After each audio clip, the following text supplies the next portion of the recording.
पर national Conference के नायब सदर उमर अब्दुल्ला ने कुलगाम में अवामी जलसे से खिताब के दौरान सरकार को तनकीद का निशाना बनाया। उन्होंने इस मौके पर बिजली के बहरान, बेरोजगारी समेत मुख्तलिफ मसाइल पर बात की। उमर अब्दुल्ला ने कहा कि 370 की मनसूखी के बाद हमें बताया गया कि वादी में अमन व अमान का गलबा है, लेकिन दफा 370 की मनसूखी के बाद रियासत में बेरोजगारी, लोगों के मसाइल में इजाफे के साथ साथ तामीर तरक्की का ग्राफ गिर गया है। उन्होंने एलजी इंतजामिया पर सवाल उठाए और कहा कि सरकार अमन और तरक्की के हवाले से सिर्फ दावों से काम ले रही है, जबकि जमीनी सूरत हाल इसके बरअक्स है। सर अमशीपुरा एनकाउंटर में ये हमारी बहुत बड़ी बदकिस्मती है कि बेगुनाह लोग आज जेल में दर-बदर की ठोकरें खा रहे हैं। जो मामूली से मामूली इल्जाम में पकड़े गए हैं उनको बेल होता नहीं और सालों साल तक ये लोग जो हैं जेल में फंसे रहते हैं। और उसके मुकाबले में आप देखें तो आर्मी का मेजर, जिसको सिविल अदालत ने नहीं, आर्मी के कोर्ट मार्शल ने खुद कत्ल के इल्जाम में गुनहगार पाया, फेक एनकाउंटर में गुनहगार पाया, जहां रजौरी के 3 लोगों को यहां लाके उनको एक नकली एनकाउंटर में मारा गया। देखिए कितनी आसानी से उसके खिलाफ जो है तमाम जो प्रोसीजर है उसको अलग एक साइड रख के उसको बेल दी जाती है। मैं हुकूमत से, खासकर मरकज़ की हुकूमत से गुजारिश करना चाहता हूँ कि यहाँ के लोगों के साथ इस तरह खिलवाड़ मत करिए।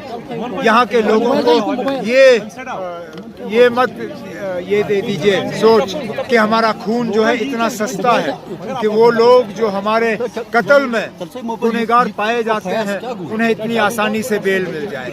सर क्या बीजेपी यहाँ के लोगों को धोखा दे रही है? उन्होंने धोखे के अलावा और दिया क्या? हमें धोखा ही मिल रहा है।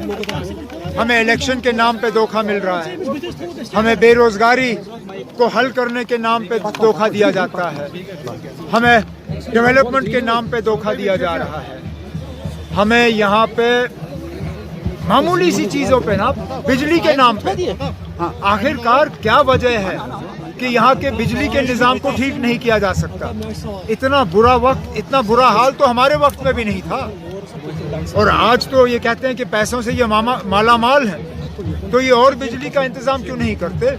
आखिरकार ये क्या है कि 10-10, 12-12, 14-14 घंटे का कट जो है लोगों को बर्दाश्त करना पड़ रहा है। गुलाम हसन मीर साहब ने कहा कि आपकी गवर्नमेंट 2010 में उन्होंने ही बचाई। गुलाम हसन मीर साहब उन्होंने दावा किया। मुझे कुछ नहीं कहना।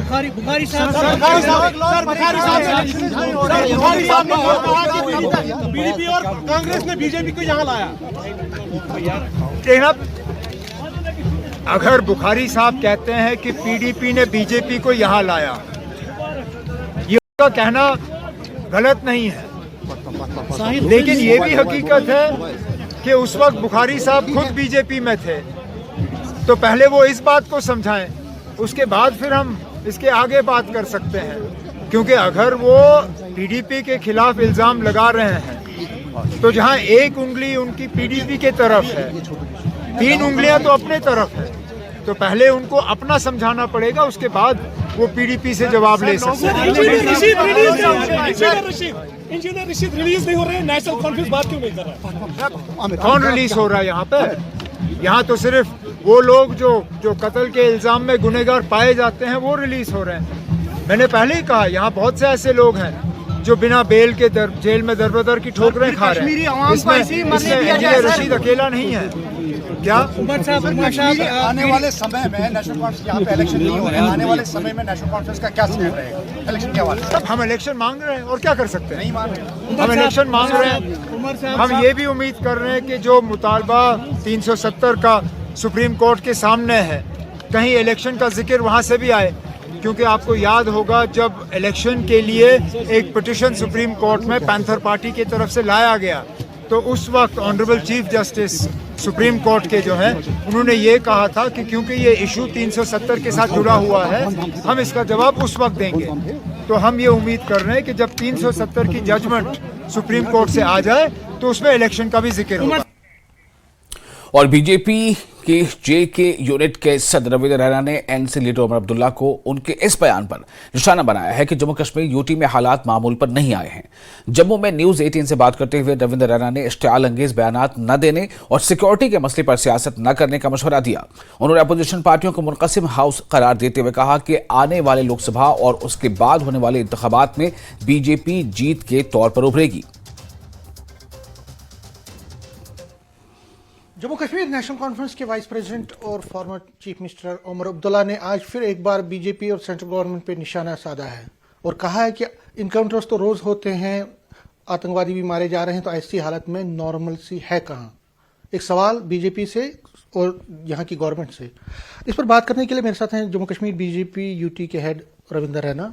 इनसे हम पूछते हैं, रविंद्र जी, फिर एक बार उमर अब्दुल्ला का जबरदस्त निशाना टारगेट किया है बीजेपी को, गवर्नमेंट को, सेंट्रल गवर्नमेंट को। कहते हैं नॉर्मल सी कहाँ है, यही नॉर्मल सी है। एनकाउंटर्स हो रहे हैं, आतंकवादी मारे जा रहे हैं, और भी घटनाएं हो रही हैं, कभी कभी टारगेट किलिंग भी हो रही है।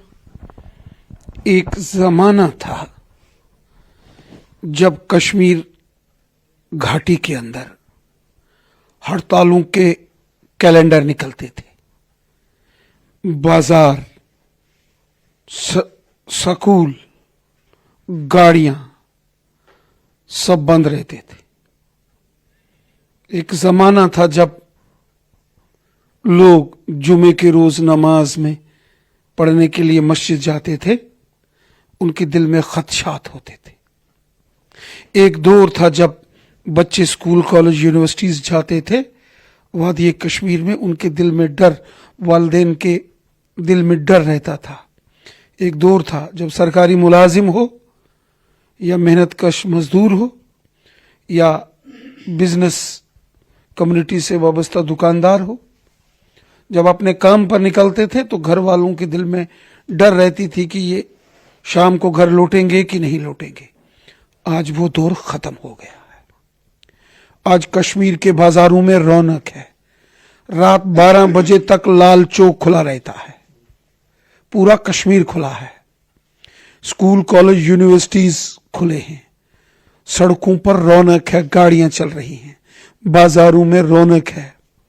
आज ईद का दिन हो, शब कदर की रात हो, जश्न बनाते, इबादत करते लोग नजर आते हैं।